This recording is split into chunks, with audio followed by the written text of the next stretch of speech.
അച്ചാച്ചൻ ഏത് ഇയറിലാ സ്റ്റാർട്ട് ആക്കിയ മിലിറ്ററി? മിലിറ്ററിയില് 1963.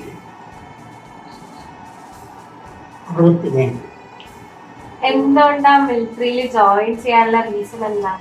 വെച്ചാല് പിന്നെ വേറെ ആരുടെ പൈസ ഒന്നുമില്ല, എനിക്ക് തരാൻ ആളില്ല. അപ്പൊ ഞാൻ ബന്ധിച്ചതാണ്. മിലിറ്ററി ലൈഫില് നീ ചെയ്ത കണ്ടുപിട്ട് മറക്കാൻ പറ്റാത്ത ഒരു വ്യക്തി ആരാ? മിലിറ്ററിയിൽ ഉണ്ടായ സമയത്ത്, വർക്ക് ചെയ്ത സമയത്ത് നിങ്ങളുടെ ലൈഫിലോ ഇയാള് അത്രത്തോളം ഇമ്പോർട്ടന്റ് ആയിട്ടുള്ള വ്യക്തി ആരാ?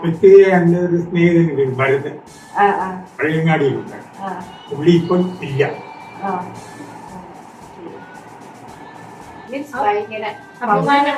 അഭിമാനം തോന്നി പട്ടാളത്തില് ചാൻസ് കിട്ടിയെന്ന് എനിക്ക് അഭിമാനം. ട്രെയിനിങ്ങിന്റെ സമയത്ത് എപ്പോഴെങ്കിലും ട്രെയിനിങ് നടന്നുകൊണ്ടിരിക്കുമ്പോ ഉറങ്ങിപ്പോയിട്ടോ അങ്ങനെ എന്തെങ്കിലും ഫണ്ണി ആയിട്ടുള്ള ഇൻസിഡൻസ് എന്തെങ്കിലും ഉണ്ടായിരുന്നു? തമാശകരമായിട്ടുള്ള എന്തെങ്കിലും കാര്യം ട്രെയിനിങ്ങിന്റെ സമയത്ത്? ട്രെയിനിങ്ങിന്റെ സമയത്ത് അങ്ങനെയൊന്നും ഉണ്ടായിട്ടില്ല. മിലിറ്ററി സെക്ഷന്റെ എപ്പാ പോയെ? അവിടുന്ന് ഞാൻ അൺഫിറ്റായി. ഒരു ഡോക്ടർ വന്നിട്ട് ഇങ്ങനെ പരിശോധിച്ചിട്ട് ഒരു തള്ളി ഔട്ട്. പിന്നെ മിലിറ്ററിയിൽ ഉണ്ടായ സമയത്ത് പേടി തോന്നി എന്തെങ്കിലും ഉണ്ടായില്ല? പേടിപ്പിച്ച ഒരു വലിയ ഇൻസിഡന്റ്?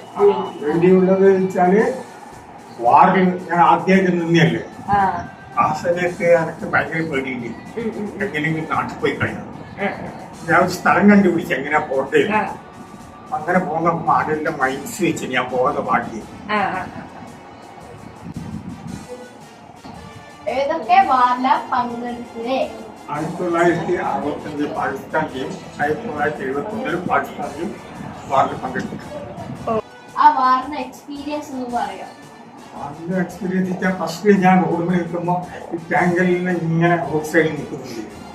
എനിക്ക് ടാങ്ക് എന്താണെന്ന് അറിയില്ല. കുറെ ടൈം കൊണ്ട് ഉരുണ്ടിട്ട് പോകുന്നു. ഞാൻ വിളിച്ചപ്പോഴേ അവിടെ എന്താണെന്ന് ചോദിച്ചപ്പോൾ ഒരാൾ പറഞ്ഞു ഇതാണ് ടാങ്ക്.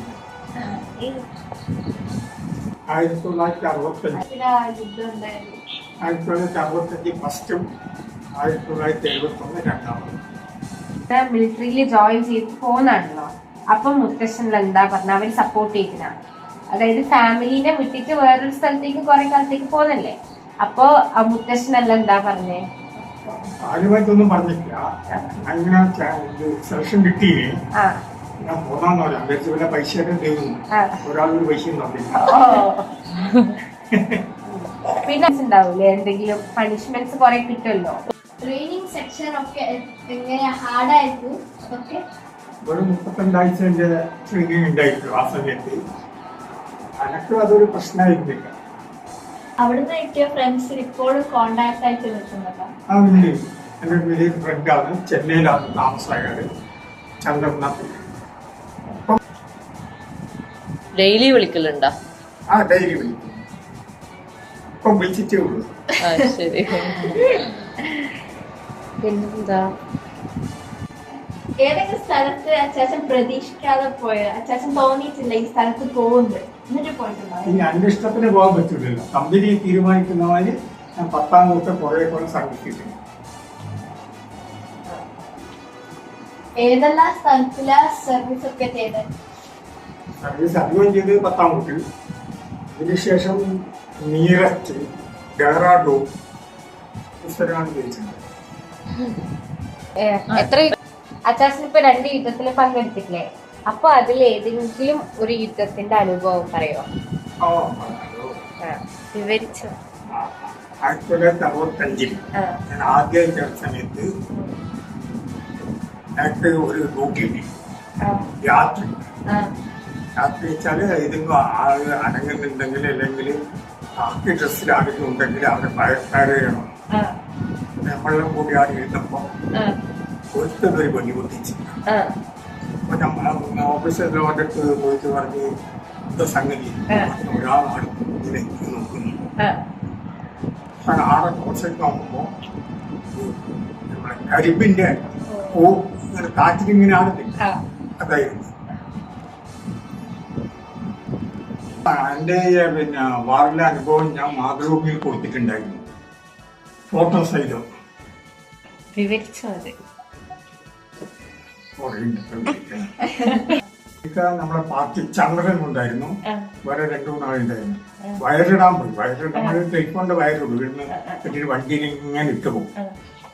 ഇങ്ങനെ ഇട്ടിട്ട് കുറേ കഴിഞ്ഞിട്ട് പിന്നെ ചെക്ക് ചെയ്തപ്പം വയറ് കട്ടായി പിന്നെ അങ്ങനെ പഴുതി പിടിച്ച് ഒരു വയറ് കിട്ടിയപ്പോ അത് നമ്മുടെ കമ്പനിയുടെ വയറല്ല, അത് വേറൊരു കമ്പനീന്റെ അത് റിങ്ങടിച്ച് നോക്കുമ്പോ അപ്പൊ അതും വിട്ട് നമ്മൾ അങ്ങനെയെല്ലാം പിടിച്ചിട്ട് പുലർച്ചെ 4 മണിക്ക് നമ്മൾ പരിധിയിട്ട് നമ്മളെ സ്ഥലം എത്തുന്നില്ല, കാണുന്നില്ല. അപ്പൊ നമ്മളെന്ത് ചെയ്ത് ഇനി മതിയാക്കാൻ വിചാരിച്ചിട്ട് ആടെ തന്നെ അങ്ങനെ കടന്നിട്ട് നോക്കുമ്പോൾ നമ്മള് രാവിലെ ചായക്ക് കിട്ടി നടിക്കലുണ്ട്. നോക്കുമ്പോ നമ്മുടെ കമ്പനീന്റെ കുക്ക് ഹൗസ് കറങ്ങി തിരിഞ്ഞ അവിടെ തന്നെ എത്തി. അച്ചാച്ചന്റെ ഫസ്റ്റ് മിലിറ്ററി പെരേഡിന്റെ അതൊന്നും പറയും. ഞാൻ പോയപ്പോ എന്നെ മുടി വരച്ച് നല്ല ഇങ്ങനെ ചുരുള മുടിയായിരുന്നു. ആടെ പോയാലും മസ്റ്റൻ കെട്ട് ഇങ്ങനെ വെച്ചിട്ട് അങ്ങടിച്ച് കംപ്ലീറ്റ്. അങ്ങനെ ഇത്രയും മുടി ഉണ്ടാവും. അന്നേരം അതൊക്കെ സങ്കടം ഉണ്ടായിരുന്നു. പിന്നെ രാവിലെ എത്ര മണിക്ക് എണീക്കണ്ട അവിടെ? അക്കാലത്ത് രാവിലെ 5:30 എണീക്കണം. എന്നാലേ നമുക്ക് 6:30 മണിക്ക് ഗ്രൗണ്ടിലെത്താൻ പറ്റും. എല്ലാ ദിവസവും PT ഉണ്ടാവും. വീട്ടിൽ വരുമ്പോ അതെല്ലാം ഷേവ് ചെയ്തിരിക്കണം, അത് പരിശോധിക്കുവാണ്. എന്നിട്ട് മുഖം പിടിച്ചിരിക്കാൻ നോക്കും. അതാണ് മെയിൻ അവസ്ഥ. ഇപ്പൊ നമ്മളിപ്പോ രാവിലെ ആ ഒരു ടൈം എത്തിയിട്ടില്ലെങ്കിൽ എന്തെങ്കിലും പണിഷ്മെന്റ് ഉണ്ടാവുമോ? അവര് പണിഷ്മെന്റ് രാത്രി ഡ്യൂട്ടി കിട്ടി, രാത്രി ഡ്യൂട്ടി, നൈറ്റ് ഡ്യൂട്ടി, അങ്ങനെ പണിഷ്മെന്റ് കുറേ. ചില പണിഷ്മെന്റ് അനക്കിട്ടില്ല.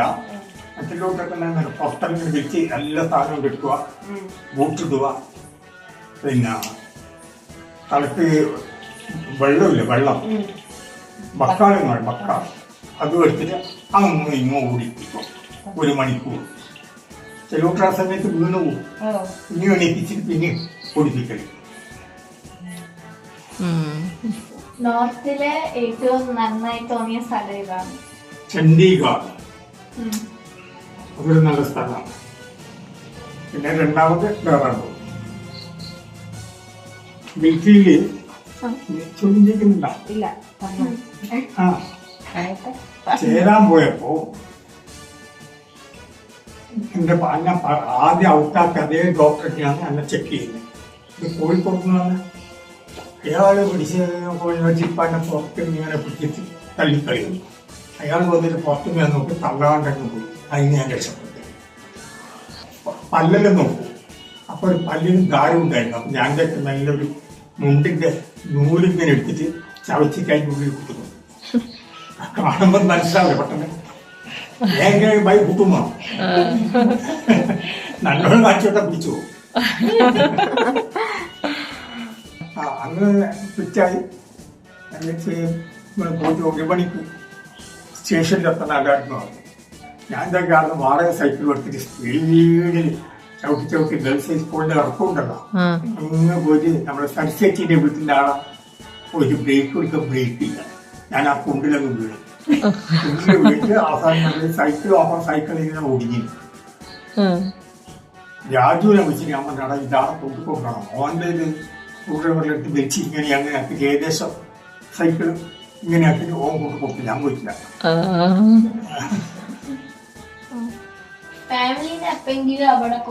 കൊണ്ടുപോയിട്ടുണ്ട്. ആദ്യം 10-ാം കോട്ടാണ് പോയത്.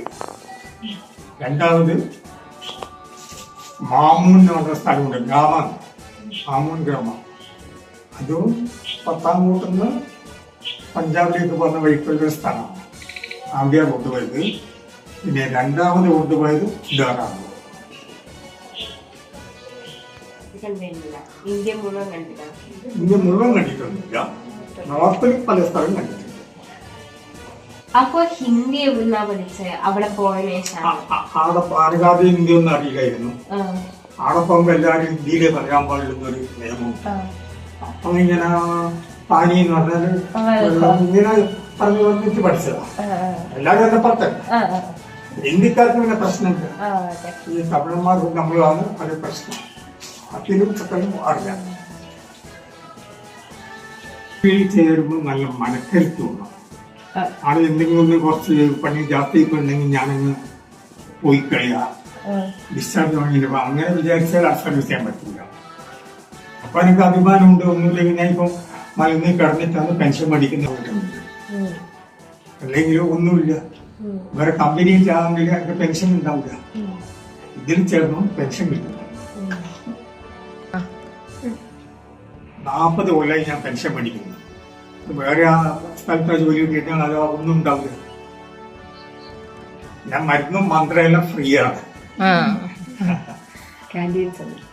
ക്യാൻറ്റീൻ ഫെസിലിറ്റീസ് ഉണ്ട്. മാസത്തിൽ 4 കുപ്പി കിട്ടുന്നുണ്ട്. കളക്കാരായതുകൊണ്ട് ഞാൻ അഭിമാനിക്കുന്നു. ജയ് ഹിന്ദ്.